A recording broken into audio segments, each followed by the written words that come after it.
দীর্ঘ প্রতীক্ষার অবসান হতে যাচ্ছে। অবশেষে চালু হতে যাচ্ছে ঢাকার হযরত শাহজালাল আন্তর্জাতিক বিমানবন্দরের বহুল আলোচিত তৃতীয় টার্মিনাল। প্রায় সম্পূর্ণ নির্মাণ কাজ শেষ হলেও এতদিন এটি চালু করা সম্ভব হয়নি, মূলত পরিচালনা ও রক্ষণাবেক্ষণ সংক্রান্ত জটিলতার কারণে।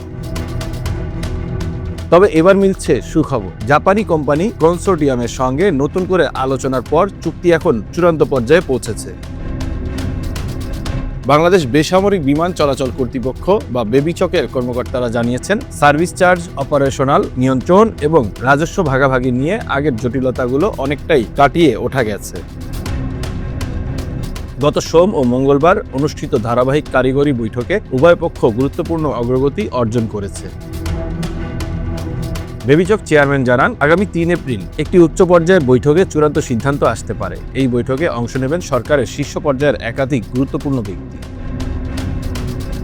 নতুন সরকারের দায়িত্ব নেওয়ার পর দ্রুত এই অচলাবস্থা কাটাতে উদ্যোগ নেওয়া হয়। প্রধানমন্ত্রীর নির্দেশে পুনরায় শুরু হয় আলোচনা। 13 মার্চের একটি গুরুত্বপূর্ণ বৈঠকের পর জাপানি পক্ষ সংশোধিত ও কম খরচের প্রস্তাব জমা দেয়।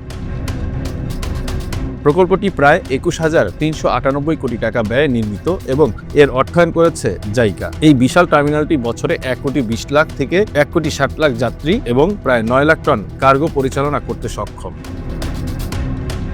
তবে দেরির কারণে ইতিমধ্যে যাত্রীদের ভোগান্তি, ফ্লাইট জট এবং সেবার মান নিয়ে অসন্তোষ তৈরি হয়েছে। বিশেষজ্ঞরা বলছেন, এই টার্মিনাল চালু হলে শুধু ঢাকার চাপই কমবে না, বরং বাংলাদেশ আঞ্চলিক বিমান ও লজিস্টিক্স হাবে পরিণত হওয়ার সুযোগ পাবে। সবকিছু ঠিকঠাক থাকলে আগামী সপ্তাহেই হতে পারে চূড়ান্ত চুক্তি এবং খুব শিগগিরই খুলে যাবে নতুন সম্ভাবনার দ্বার। বাংলাদেশের বিমান খাতে এক নতুন যুগের সূচনা এখন শুধু সময়ের অপেক্ষা। Bangla affairs news desk.